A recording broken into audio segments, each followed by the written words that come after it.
Some civil society groups attribute the high number of gender-based violence to the inadequate enforcement of laws and policies. Now, if we look at government, it, on the other hand, deems the scourge as mostly societal and needing both communities and the state to end it. According to the South African Police Service, numbers of gender-based violence have increased since level 3 of the national lockdown, as well as the brutal killing of women over the last few weeks. However, femicide has been a major concern in the country, and it continues to rise. Even this after the President Cyril Ramaphosa actually going out and declaring it a national crisis in September 2019.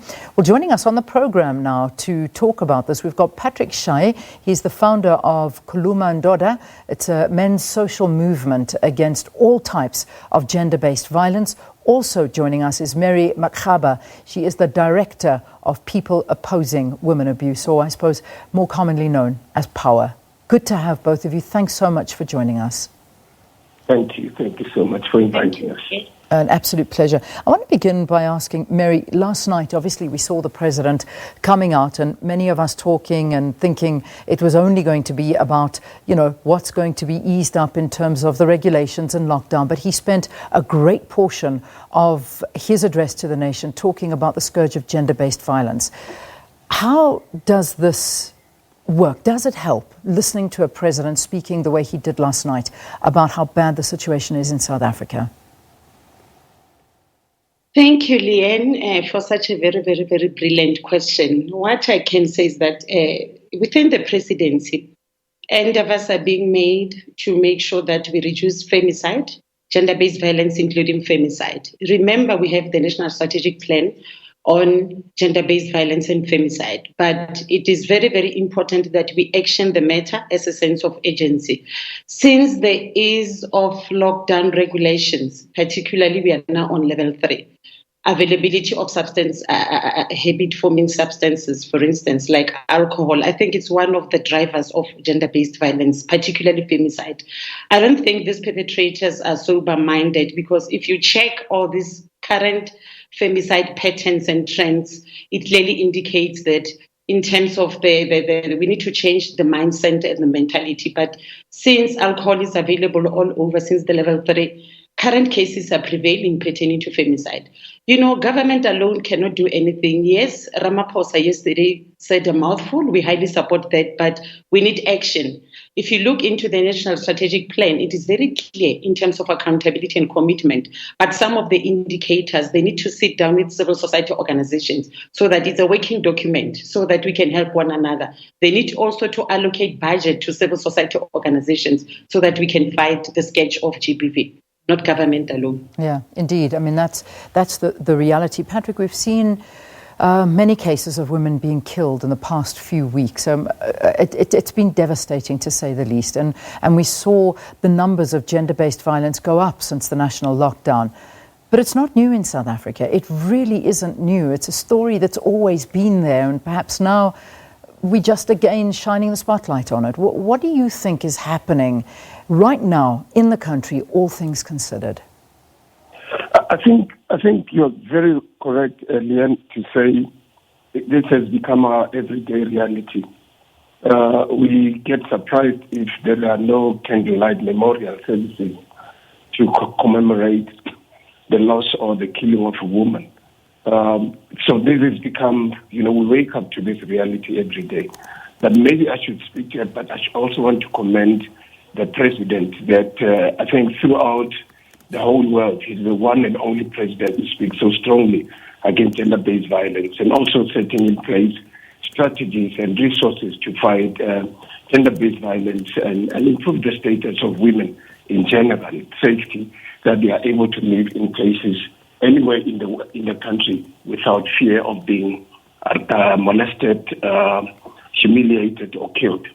But also I want to maybe say, in terms of our campaign strategies, we are very much out there in the public, and we've done extensively well with our public awareness campaigns. But in terms of two things. One, education. We do not have programs on our televisions and on our radio stations that speaks to, stories about GBV, the TV portrayal of television programs where the content is primarily about GBV and femicide. We do not have those. If you look at, our landscape of television, it speaks nothing about that. It's just violence and the demeaning of women, how they are projected there. They are projected like sex objects and nothing else, And secondly, in terms of our campaigning, we have not, while we've done very well out there in the public podium, public spaces, we have not spoken to families. And in as much as we can say it is a societal problem, it is, yes, but I look at it as a society reacts, after the fact. And it is because, the curriculum or the discussions or conversations or programs are not focused at homes where I believe each and every perpetrator comes from a home. And if this narrative, these conversations, they can begin to take place in our homes, I think we might see a positive traction in the fight against, or a deficit in the fight against gender-based violence. But also, with all the campaigns that we are running and the resources that are being given to a number of entities to fight gender-based violence, we have not taken them to, ask them to account. We should by now, after the 1998 introduction of Gender-Based Domestic Violence Act, with all the interventions we are having, we should have decreased the number of women having to run to places of safety. So these are indicators that we are failing somewhere. On the public domain, we speak well, we light candles, we dress well. For the candlelight memorial services, we speak, we so eloquent when we speak, and our hashtags, messages are very strong, but we have not spoken to families. I'm yet to hear us talking to families of perpetrators so they can educate us as to what is it that has failed their child to become a perpetrator. But also we must be transparent and serious discussions because, domestic violence and femicide and gender-based violence is something else. Intimate relationship violence, it's an emotional contract between two people. And half the time we don't know what is going on there. And the victims do not speak out until it is late, and we have to speak for them. And this is why I say the family knows. The families of both the victim and the perpetrators should be more preemptive and not wait for something to happen and only then do we speak. And Patrick, you have made so many vital points here. And, this is where I need to bring, we need to bring you back into, Mary, we need to bring you back in. I had a bit of a brain freeze there. Mary, we need to bring you back into the conversation. Patrick's saying so much there. And, this is, please, I ask you to respond to those, but also the violence that comes with it. It's not, we see killings like we saw with this recent murder taking place now. These are not just killings, these are gruesome, brutal murders that are taking place right now. There is anger that is so deep-rooted and associated with these deaths that leave the victims defaced. They make them look like they have taken every little bit of anguish out on them. What is going on? Leanne, just to provide my expertise advice on GBV and femicide. I strongly concur with Pat what he's indicating. Remember, you can do number of outreach, you can do millions of advocacy, awareness campaigns, but if our legislation reform is not being attended to, we'll still find ourselves in trouble. When I look into the left-hand side, I see gender-based violence, and when I look into the right-hand side, I see femicide. We need to focus more, especially for the femicide patterns and trends. We need to do something within the criminal justice system. Remember, the victims They are no more. We are talking of people who have been killed. They cannot go to court within the criminal justice system. They cannot go there, and we cannot hear their voices, What I'm making an indication is that within femicide, we want to see that the perpetrators, they should not get any bail. We should have legislative reform. Perpetrators should not get any bail. And in terms of sentencing, they should get harsher sentences. And then you go back to within the criminal justice cluster system, correctional centers. There are rehabilitation programs. I don't think they are very effective because there is high level of recidivism, which is repeat offending. I think what is very, very important is to focus to the point that we deal with the perpetrators. Some of the campaigns, the awareness campaigns, the outreach, we are addressing the wrong audience. Most of the perpetrators or the so-called perpetrators, they don't attend such kind of things. Remember, as a feminist organizations, we go to schools, we speak to young girls and boys about ending sexual violence in schools, lots and lots of campaigns engaging other civil society organizations. Our campaigns are effective. We've got the targets there, but we're not reaching the right audience, especially for femicide. If you look into the patterns and the trends, we need to do something, especially as a country, because we are becoming hopeless and helpless. If government can ensure, especially the criminal justice cluster, immediately from SAPS, that's where missing dockets, investigation of cases, we need proper investigation of cases.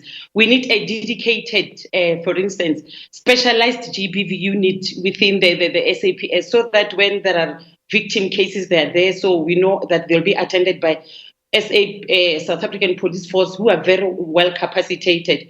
Going to courts again, we need to see specialized courts on GBV. If we can do in that particular manner, including the last point of a criminal justice system, which is a Department of Correctional Services, those rehabilitation programs like your anger management programs or your life skill programs, it should not be a one-size-fits-all approach.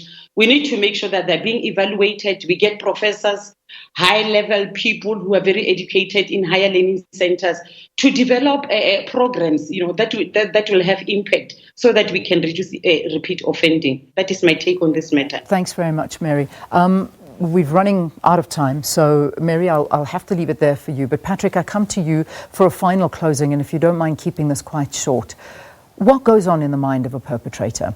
Why do you hit women? And I ask you this in a very serious light, because I know that you are a reformed perpetrator of domestic violence.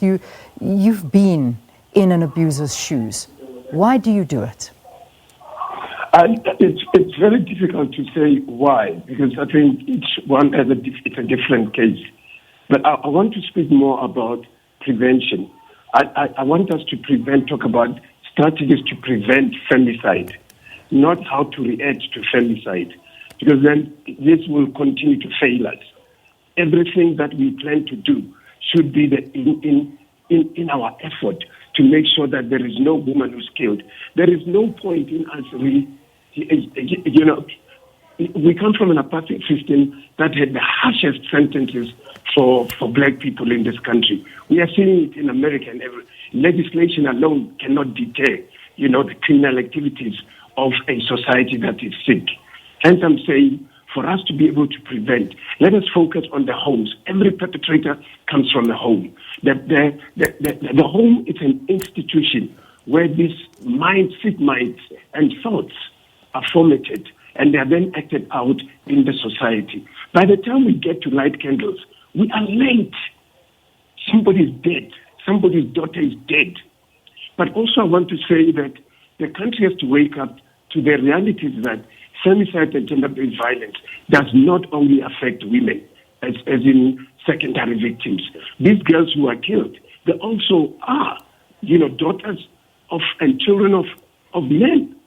And we are not, even when we do interviews, when a woman is killed, we seem to want to talk to women only, but not talk to men only. So if it is a societal problem, let us also create a platform where men, the fathers, the uncles can also say, we have lost. And this is how perhaps we can begin to speak to other guys out there who are perpetrating. And I agree. The messages are targeting the wrong people. Perpetrators don't attend. But we've got social media. Everybody is using that. We need to do public service announcement, on social media platforms, and populate our billboards with these messages everywhere.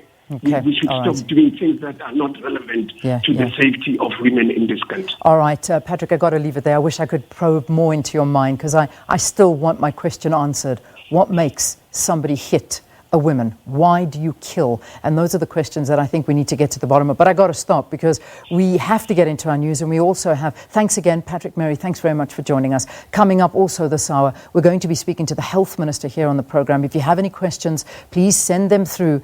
We are dying to hear from you. All right, let's quickly take this news bulletin. Sakina is standing by.